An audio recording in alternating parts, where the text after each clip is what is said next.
This podcast is a member of the Place to Be Nation family. Visit us at placetobenation.com, the only place to be in your pop culture world.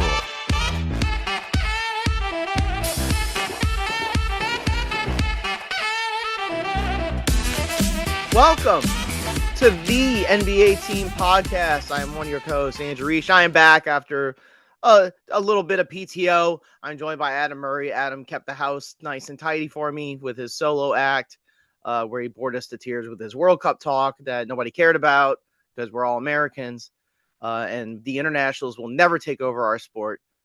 Is that fair to say, Adam? Welcome back from your bye week. You left me all alone to trudge through the world of. It was a busy week when you were gone, with Chris Paul being let go, and I Giannis saw him in out. Vegas. I saw him in Las Vegas at courtside. That's about the closest he's going to get to an NBA game this year. I mean, I hate to poo-poo on CP3, but I'm going to be very honest. I think the likelihood of him joining a team is low. I'm just going to be very real. This year, yeah. No, I think he already said he's going to retire. I think this is it. Yeah, he'll be back in February at the deadline when teams have money. Because no. This season, I think he's not going to join a team. You think he's just straight done? Done. I don't think any team GM wants his, talky talk in the locker room. You sound like it's an Adam take right there. That's not going to age well. Yeah, the Chris Paul thing was very odd. We had a college football story that Top did, but that in terms of weirdness, but that's a whole nother story. What else happened other than Chris Paul getting axed? Well, we had Giannis saying he's done, essentially. Did he? Well, saying I'm good, let's meet to review where we are. Nobody says that when things are going well. So hopefully it's just you can do it in the off season when every team has money, because your two desired destinations of New York and Miami, they don't have. Well, Miami does, but the thing is, all trade demands, like everybody has this sense that like trade demands are definitive and they're announced, and that's not necessarily the case. A lot of trade demands are closely guarded and not really, and they're whispered about in the organization, but nobody has the balls to actually like report it out of fear that they're going to lose their sources. So like Chris Haynes, who's tight with Giannis, like he's putting that stuff out there, but he's not saying it's a trade demand. It's just like it's just very heavily worded, like heavily phrased type of stuff. Like they want to see where we're at with the situation around the team. And the one that was the most concerning about that story that actually happened was that Giannis suffered the fakest calf strain I've ever seen in my life. And when there was a report that came out that he was talking to the individual players about how he does not want his status to be a distraction, so they should focus on their own prospects of trying to make the team better. And it's like, I get that, Giannis, but you're the distraction. Like you shouldn't be the one saying that. Shouldn't it be the GM going to the players saying that? I don't know. That was a weird thing when Giannis was trying to play both sides. It was like, hey, I'm still the team leader, even though I'm probably leaving. Just weird. Do you agree with that, or do you think that he was just being a good soldier? I mean, it's as opposed to the malcontent I want to trade. All you can do is try to rally your team and be a good sport. Yeah, but the rumor is that the Knicks are the destination that he would like, but it's not possible. Exactly, it's not economically possible. That's the problem. Is no team has money, which I had my little thing about how these two cap lines and the hard cap and how nobody can sign anybody and the wiggle room. We're going to talk about that a lot more on the later part when we talk about kind of when the trade market opens and things like that, about how. Do you think I'm right? And I'm saying this is sort of the end of the NBA now, because you have like, say Anthony Davis, he wants to be traded, but then he wants a deal. There's nobody who's like, I'm going to give you that Dame Lillard, like you're 32, 33. Here's another 5-year deal. Those days are over. And now teams have essentially shut their pocketbook to basically anybody. Like, let's add. I think the era of 5-year supermaxes for players past 30 are over. I'll say that. I think the last one we're gonna see is the one that Joel Embiid got.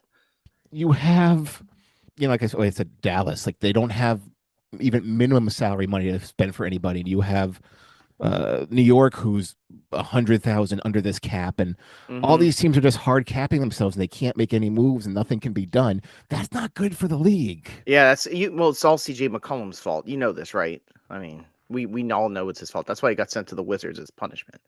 No, you know what's funny? CJ's actually having a good individual year on a really awful Wizards team. No, this is another small aside. I was looking at net ratings for the two for all the teams. This is funny. I was just imagining just by watching him so many times that the two worst teams I've seen are Brooklyn and New Orleans. And record wise, they're probably the worst. But you know who actually is the worst by like a lot? It's actually the Washington Wizards. Like they're minus 15. Do you know who second worst is? I'll give you Who's the one second guess. worst? Is it Sacramento? Bingo. They're the second worst net rating in the league. I was surprised. Because like I watch the Kings sometimes, they do win some games some here and there. And Zach LaVine does have some good outings here and there, even though he complains about how he doesn't get Oh, enough they're shots. just the most.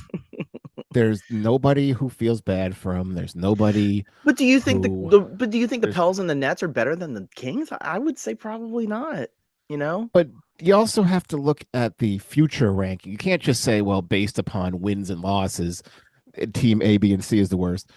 Brooklyn has talent. They have developmental prospects. You can And these see, teams in the bottom have the space as well. Well, most yes, of they them. have money for dumping salary at the end of the Yeah. trade deadline.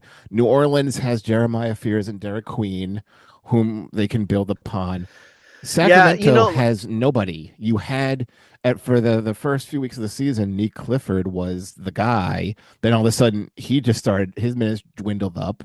You uh, Murray returned. His they stats were started good. Then Westbrook. he sunk down. So you have a team with all these aging superstars who have no trade value. You have no developmental talent. You had to overpay to keep Keegan Murray. There's really no Hope City up there. Whereas New Orleans, you could be like, that was a stupid move, but Fears and Queen are good. And you look at Charlotte. It's that old Machiavellian dilemma. Does the end justify the means? And I got a dumb feeling that us as yes, I do say us as Pelicans fans, we're gonna have this debate about Derek Queen for quite a while about the trade and all that. Well, I regardless, do let's like just one of put. his new nicknames. Tom Haverstow said it. Jambalaya Joker. I like that. I can stick with that. He's really good. So since you've watched some of the NCAA now and all the fake tournaments, and Yeah. as we're slowly Well, actually, ending there was just off. one. It was the freaking players era. Like they drained the swamp on all the other ones because they all want paydays in the. So it was yeah, but I did see some of those college events. Yeah. So not getting it because we Yes. did the whole NCAA team, which we released a few weeks ago. Where would you put Queen in amongst this draft if he came out this year? Where would you put him? Well, I mean, how good would he have looked had he played a second year? Would he have been the best player in college basketball? He probably would have been one of the top 3 or 4, huh? If that was the case, I'd say he'd probably be top 5. Where did he land in that draft? Was it 10 or 13 when the Pels drafted him? 13th, I believe. So he would have gone higher than that for sure. But would he have gone above Debansa or Peterson or Boozer. Cameron Boozer? Probably not. Okay, Uh, I'm just checking but in. he probably could have been a top 5 talent for sure. He would have been higher than 13th. He would have been a lottery pick for sure. I'm just surprised at his development. He's almost, dare say, I think he's made Zion replaceable. Like I'm at a point with Zion Williams where I don't even need him. Like we can trade him for assets now. I won't miss him. Is that It harsh? sounded like you said lasagna, Williamson. You want to trade lasagna? Well, I That's mean, what I thought you said. I know. Well, Zion has no value because of his injuries, and he also has no yeah. guaranteed money. But Yeah, but that whatever. kind of leans into our topic, which is that the trade market opens on the 15th. December 15th is the day where contracts become tradable, and we will likely see something this coming week. Who it is, what team it is, I'm not sure. But yeah, I do agree. Zion, it's going to be a stretch. It's going to be really hard to find teams that really want to covet him. Yeah, nobody's going to take him without having to attach something to it, which is not He's a. been out too. He's been out with an abductor injury.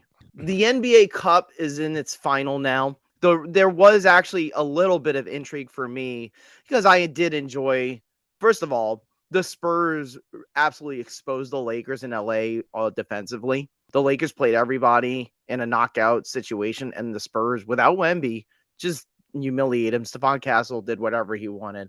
And then they go to Las Vegas. The first game was okay. The Knicks beat the Magic. Jalen Brunson, whether you want to believe the AI photos are out there or not of him getting tipsy the night before, he went for 40 points. Well, then he got injured. I'm again. starting. Jalen Brunson got injured again? No, I thought it was Jalen Suggs. Oh, you thought it said Suggs? Yes, Suggs had a career. Like Suggs had like what 25 points in the first half. He was on fire. Yeah, and then he got hurt. He I don't know what it was. It looked like a calf injury or some type of a hamstring injury or something. He was really hurting. Jalen Brunson went off too. And there were photos that were serving. Oh, look at him! He's getting drunk in the casino. And I don't think they were real anyway. But I'm at a point now where when I hear players are out drinking, I think they're actually gonna have great games the next day. Is that like unreasonable now? Because all these people blurt the unders when they find out. It's not uncommon, and also there's a difference between you have a 23-year-old going out drinking and then Brunson who's like 30. So one obviously knows how to handle himself. The other is just a rookie on or rookie. But anyways, they beat the Magic. The Knicks go to that final. The Spurs beating the Thunder was interesting. When Wembanyama played, they played like they cared. They played like they really wanted to beat the Thunder. The Thunder had won, I think, 18 games in a row. Maybe I don't even know, but their record was 23-1. Like they it was 16 in a row. They were on fire. They were on fire. Yes, San Antonio. But are you surprised by the lack of fanfare with this? These are two teams you expect.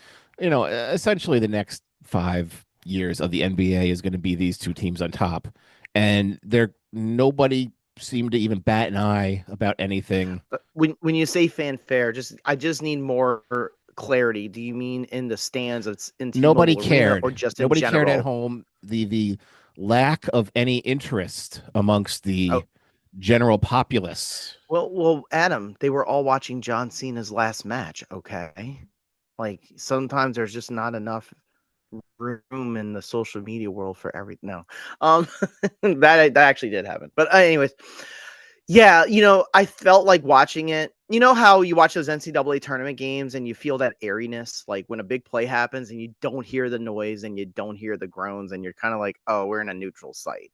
And I got that feeling watching Knicks Magic a lot, where it was like, yeah, I guess there were some like Knicks fans or front runner Knicks fans in the arena cheering them on in T-Mobile, but the only time I started to feel buzz in that tournament so far, because the final is Tuesday between the Knicks and the Spurs, was when Spurs Thunder went to half. The Thunder were up double digits most of the first half, and then Wemby went off and they closed it to within 3, and I could feel a little bit of buzz in the air of like, oh, the Thunder might lose this game.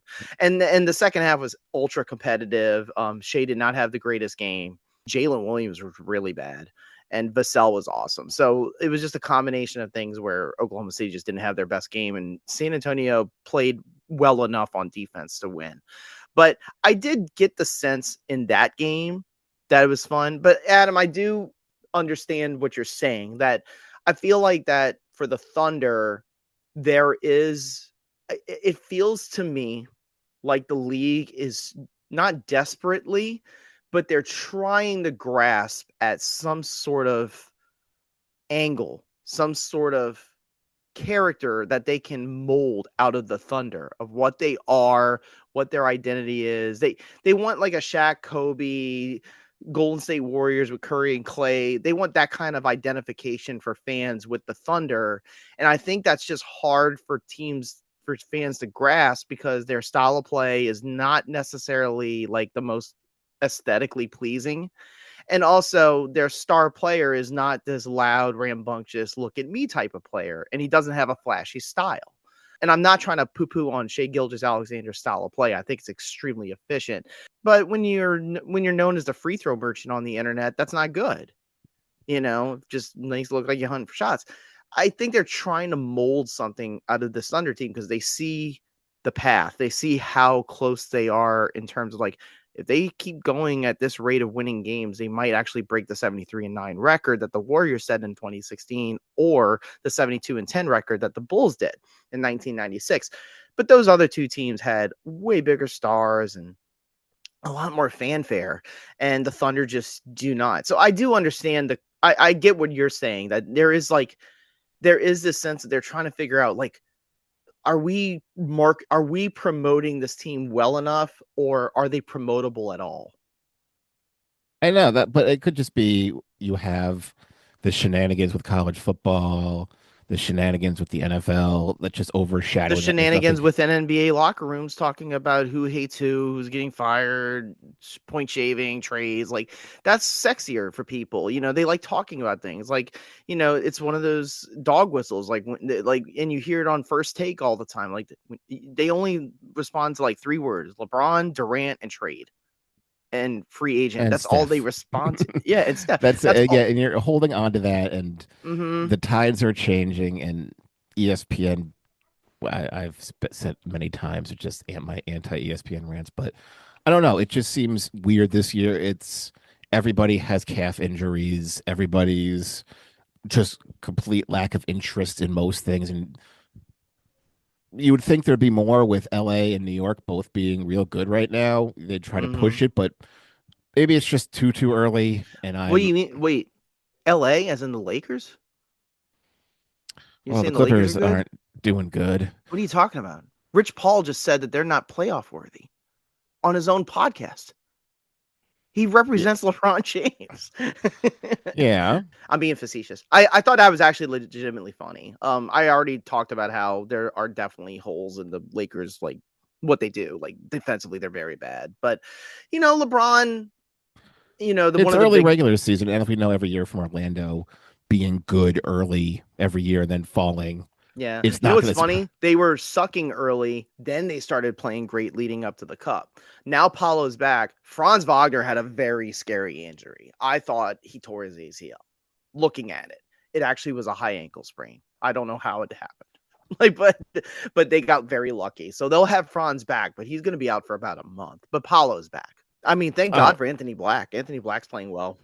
Orlando is just always, I guess, going to be cursed by injuries. Their entire Suggs is just going to have that label now. Paulo gets his injuries. It's just all you have is just injured team. They're supposed to be, but they're not a bad team at all. They're not a bad, but they're in the thick of it with Toronto. They've slipped a little bit talking about Toronto because of injuries. We talked about this when the season started, Adam. We said, yes, they're good, but the moments their starters start missing games, they're going to drop some. And that's exactly what happened. Emmanuel quickly misses games. RJ Barrett misses they're sinking games. fast. And then they start dropping. Cleveland was supposed to be on top. Now Evan Mobley's out 2 to 4 weeks. Cleveland's worrying me. And yes, I've heard the murmurs from the talking heads of like, oh, they're not tough. The reason why they're slipping in the East is because these other teams are dialing up the physicality and the Cavaliers are not. So, and I guess there's a little bit of truth to that, but I think one of the main problems is that their defense is not as good as it was the year before. And Donovan Mitchell, like, I just saw a game. They were playing the horrible Wizards. The Wizards were up big for most of the game. And Mitchell was just kind of like stewing. And then he does that thing that Mitchell does because he's such an amazing regular season performer where he just exploded for like 27 points in the fourth quarter and they won the game. But I don't like that for Donovan when we get to the playoffs. I don't think that's winning basketball. I've said that before. But yeah, like the East is interesting. Those Celtics are kind of climbing back in.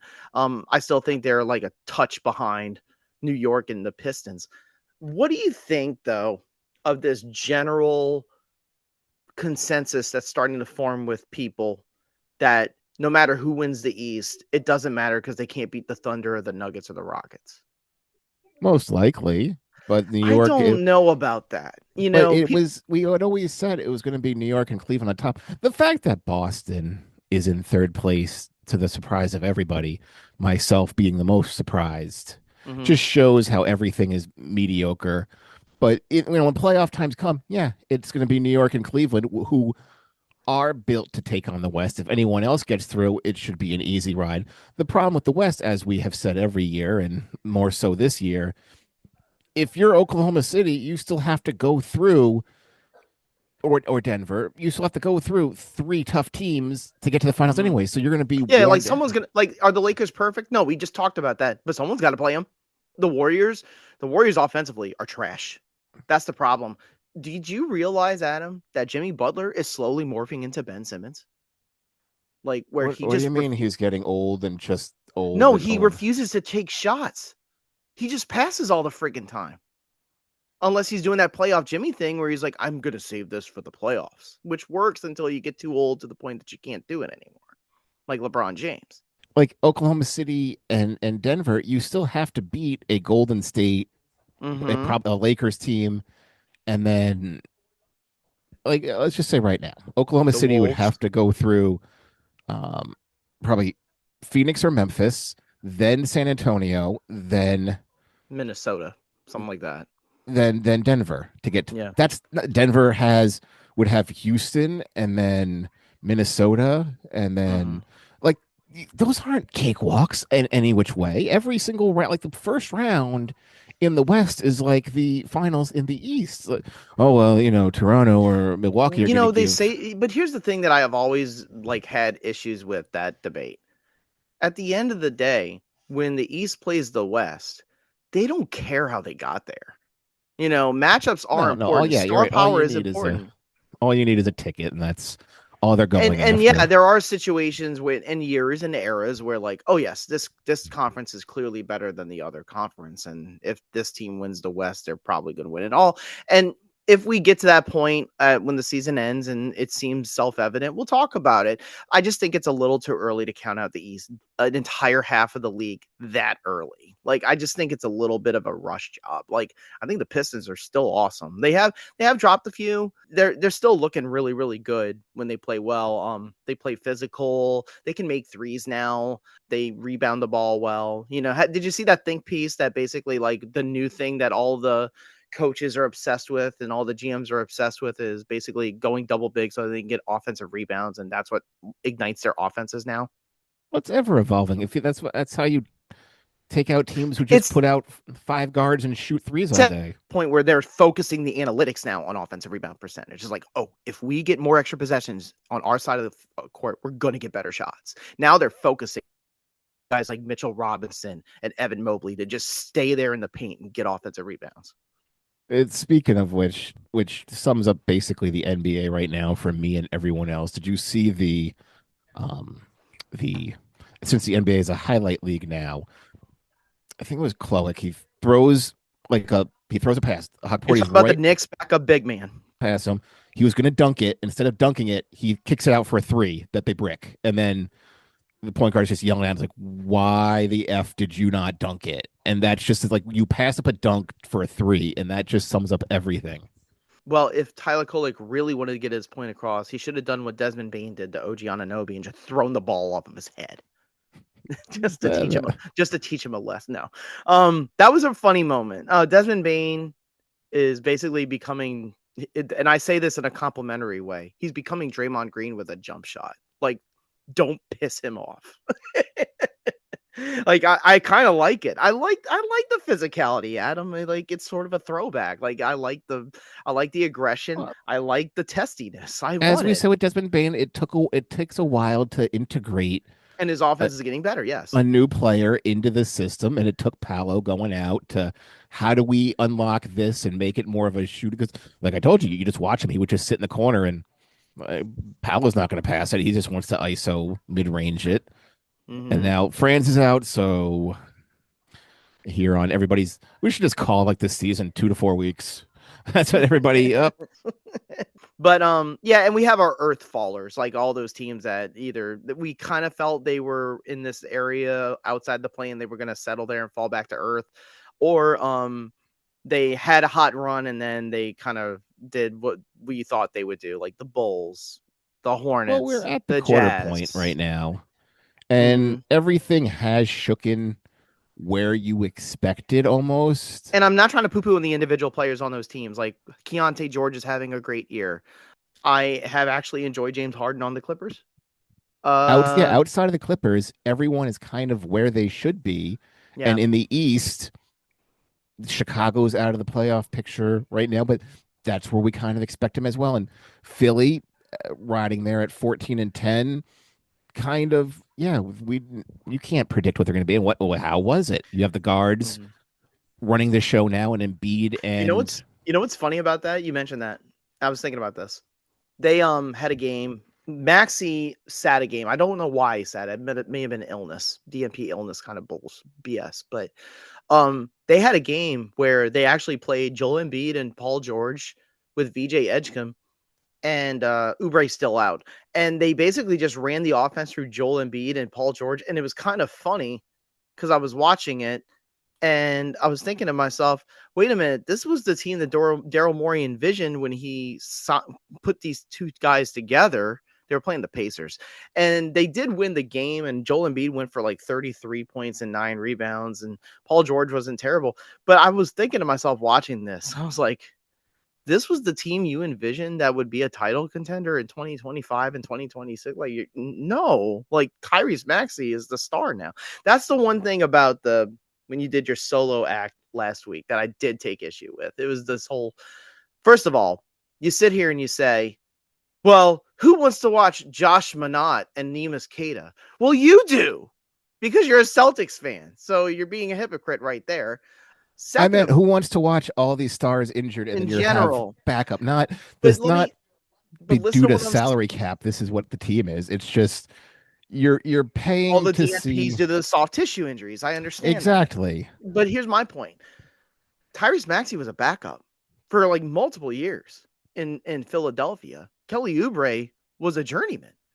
You know, I think the one compliment I can give the league, even though Madison Avenue doesn't want to hear this because it's bad for their ratings, their overnight ratings and their bottom line, is that I think the league is so talented that you can have the backups play and they might actually be better than the starters sometimes. Not all the time. You don't think so? You think that there's still a pretty big separation there? Yeah, because every team has, with the exception of, unless you're in tank mode, every team has a high price star. Like, look at the teams who maxed out at mid level, like the Bulls. Like, we're not going to go above 30. That's our superstar, and that's what you get team from development is important. Like, they becomes, yeah. You know, but like my only point about that was like, you know, sometimes I actually do enjoy watching second teamers get those opportunities, because what if they become stars later? That's all. Oh, yeah, that was my one gripe. I get it, but I meant not having low level people starting. It was, we are reduced to having two-way players starting due to injuries, and then the cap and hardship waiver, all that. Yeah, hardship waivers. And I don't want to, as much as, you know, you as a New Orleans, you don't want to see, like, we've had to play something called Bryce McGowan's. That's what I meant. Like, yeah, well, who is Bryce McGowan's? Why is he playing? Why is my entire roster every year always injured? And we're forced to have. It's just hard to see two-way players starting and then that being a good product is what I mean. What if the two-way player becomes I know this is a very low it takes it. What if the two-way player becomes a star? That's what I mean. Like, what if the two-way player gets the contract and moves up like Fred VanVleet? Yes, but I don't want to see that now, because everybody, and you know, the issue with load management and whatnot. There's a cycle, but there's a cycle to it too, because not everybody gets hurt at the same time. I know that some people feel that way. No, but everybody's hurt at the same time now. Yeah. Now we already have it, and then. But you see the cycle turning. Like, John Morant's back. Aaron Gordon will probably be back soon. You know, there are teams that actually do have to put the pressure on their stars of like, hey, if you're like 90%, can you like play in this game? You know, because we need to win some games here. You know, there are teams running hard. The Houston Rockets are running hard, and and they do that, and that's by design, because they know they have a team that can win it all.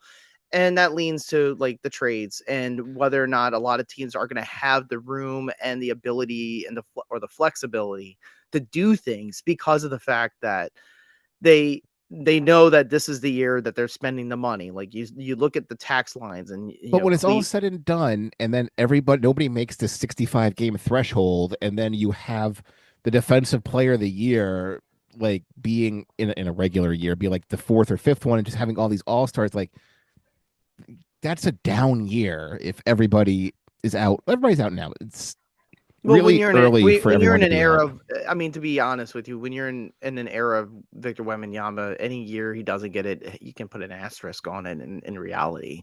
But like that's not the case every year. You know, you don't get a player like that all the time, and you're, you know, in your era. That's just one example. MVP race is still interesting. Some people are starting to get this sense that if the Thunder finish with like a 70-win record, that Shea's probably going to win MVP. I still pine for Jokic pretty hard, to be honest with you. Giannis, Let me just pause you right there and ask you, how is it interesting? well, between the two of them, because they might split the votes, the first place votes. Like, I think Giannis is kind of taking himself out of it with all the trade speculation, even though his PER is probably just as good as both of theirs. And Luka leads the league in scoring. I don't think he's going to win MVP, though. But I meant, how is it exciting if it's the same three people again? I mean, That's what I mean. I understand what you're saying. I understand what you're saying. XGA, Jokic, and Luka. Are you saying the Giannis is Oklahoma injured. City Thunder? Are you saying the Thunder are not interesting? Giannis is injured, so he's out. Wembanyama probably won't make his 65. So how is that exciting if it's literally those three people again every year? Defensive player of the year, Wembanyama is probably out, not going to have enough games. So you got Chet Holmgren, Bam, and maybe Amen Thompson.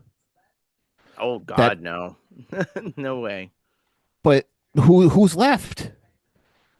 Evan Mobley. If maybe. Victor's Mobley's out for 2 to 4 weeks now, so his 65 is in jeopardy. Mm-hmm. Who's left? If you have everyone else getting injured, then you're going to start saying, how's Draymond doing? Who has no right to be in this category? And well, let me counter with this. One of the more interesting awards this year's MIP. You know why? So many players have gotten better. Ryan Rollins, Denny Avdia, Jalen Duren is a stud. Austin Reeves, I think, is what, 5th in the league in scoring now.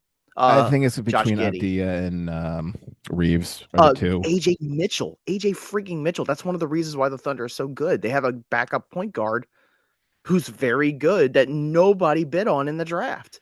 You know, so like it's just that we've had a lot of players. Dylan Brooks is having probably a career year. Like we've had a lot of players have very good either bounce back years or they're on the trajectory. You know, the league always gets better. That's what the draft's for. And the lifelong goal for every basketball player since they're born is to play the NBA. You know, they don't want to, they don't want to win a gold medal. They don't want to, they don't want to, go play in Europe. They want to win an NBA championship. So all the best players play. Let me ask you a couple of small things. I know we're going to do a show before Christmas. Are you excited about any of those games that are coming up on the lineup?